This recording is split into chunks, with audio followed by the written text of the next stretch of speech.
Hello everyone, welcome back to S NEET. तो आज के वीडियो में हम डिस्कस करेंगे कि नीट का जो पेपर होने वाला है 3 से लेके 5 जून के बीच में, उसको जो रीनीट बोल सकते हैं आराम से, क्योंकि एक बार नीट हो चुका तो फिर दोबारा से नीट होगा, क्योंकि जो फर्स्ट वाला नीट था वो तो कैंसिल हो गया था। तो इसके ऊपर मेन मुद्दा ये है कि ये पेपर टफ रहने वाला है या फिर इजी रहने वाला है, क्योंकि बहुत से बच्चे हैं जिनको एग्जाम देना है, तो उनके माइंड में एक ही चीज चल रही होगी कि अब जब पेपर दोबारा होना है तो हो सकता है कि टफ बहुत ज्यादा आए। लेकिन क्या होने वाली है चीजें, इसके वीडियो के अंदर अपन डिस्कस करेंगे। तो कोशिश करेंगे कि आपके हर एक क्वेश्चन जो आपके माइंड में चल रहा है उसको क्लियर करने की कोशिश करेंगे। लेकिन उससे पहले चैनल पर नए हो तो प्लीज चैनल को सब्सक्राइब जरूर कर लेना, बेल आइकन को जरूर से प्रेस कर लेना, ताकि हम आपको ऐसे अपडेट देते रहें। तो चलो स्टार्ट करते हैं आज का वीडियो। तो अगर बात करें कि जैसे कि आप सभी ने नीट 2023 के पेपर का लेवल तो देखा होगा, जो कि एक इजी टू मॉडरेट लेवल का पेपर था।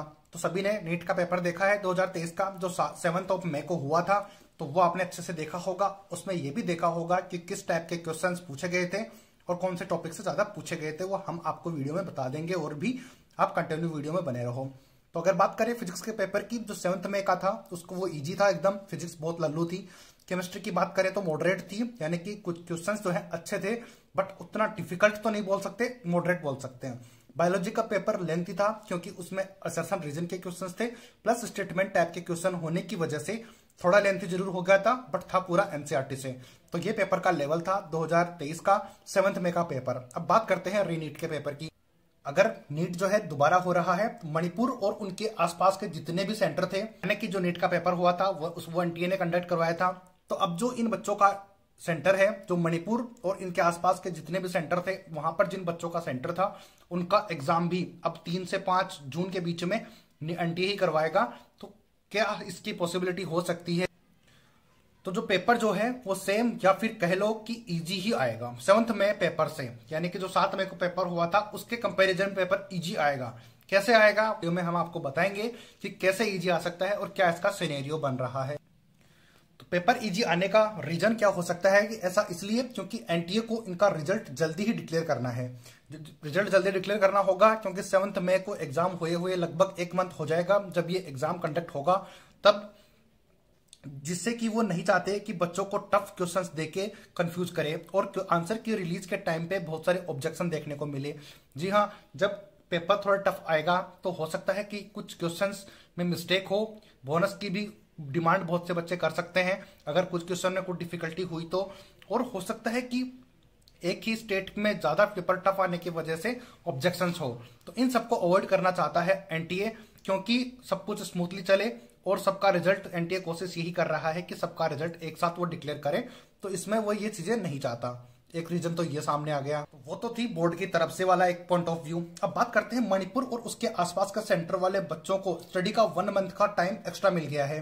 तो बिल्कुल एक, जैसे कि आपकी एग्जाम 7 मई को होने वाली थी, लेकिन वो नहीं होके अब जो 1 महीने के बाद होगी, तो आपको तैयारी का बहुत अच्छी हो गई होगी आपकी तैयारी, क्योंकि आपको 1 महीने का टाइम एक्स्ट्रा मिल गया। क्योंकि जिन बच्चों को नीट का एग्जाम अच्छे से प्रिपरेशन थी, जिनकी वो 7 मई को पेपर देने वाले थे, तो उसके कंपैरिजन में 1 मंथ का टाइम आपको मिल गया। यानी कि आपने नीट का पेपर भी देख लिया, प्लस उसके साथ साथ सारी चीजें ये भी देख ली कि कौन से टॉपिक से ज्यादा क्वेश्चन आए हैं और किस लेवल के क्वेश्चन आए हैं, तो वो आपने अच्छे से उनको रिमार्क किया होगा, अच्छे से उनको रिवाइज किया होगा, तो इससे आपको फायदा होगा। तो देखो, इसके साथ साथ आपको पेपर के बारे में भी पता चल गया, तो आपने इस टॉपिक के क्वेश्चंस की प्रैक्टिस भी की होगी अच्छे से, बिल्कुल जो भी मैंने अभी आपको बताया। अब आपके पास कोई बहाना नहीं होना चाहिए कि मेरे पास टाइम नहीं था एंड मोर, यानी कि बिल्कुल सही बात है कि अब आपके पास ऐसा कोई भी बहाना नहीं होना चाहिए कि हमारे पास टाइम था या फिर नहीं। तो क्या अगर नीट एग्जाम आपका मानो 7 मई को होता तो क्या आपको इतना टाइम मिल पाता?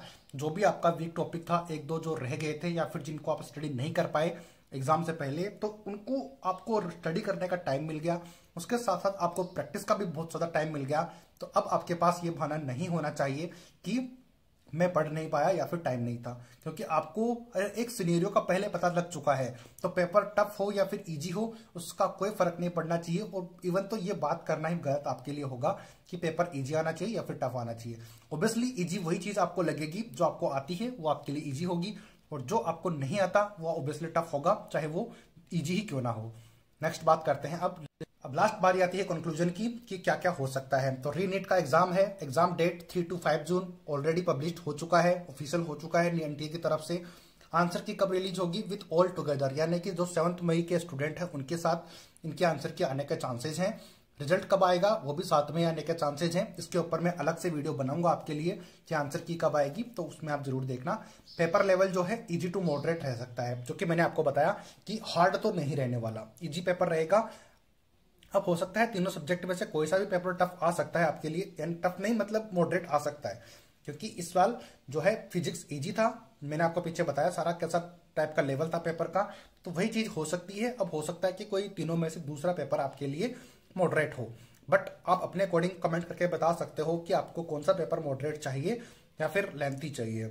बाकी हमने आपको सारी चीजें कवर करने की कोशिश की है, आपके सारे डाउट क्लियर करने की कोशिश की है, तो आई होप आपको चीजें समझ आ गई होंगी। तो अब आपको ज्यादा वीडियो देख के टाइम वेस्ट नहीं करना है, आप वीडियो देखो, उसके बाद तुरंत अपनी स्टडी में लग जाओ, जो आपका वीक पॉइंट है उसको क्लियर करो पहले, उसके बाद आप अपनी प्रिपरेशन कंटिन्यू करना, हर एक चीज को अच्छे से रिवाइज करना, हर एक पॉइंट को देख के जाना, क्योंकि इस साल डायग्राम से एक भी क्वेश्चन नहीं आया था, डायग्राम पेपर में एक भी नहीं था, छोटा मोटा भी डायग्राम नहीं था, तो आपको मेक श्योर करना होगा कि डायग्राम आप अच्छे से देख के जाओ।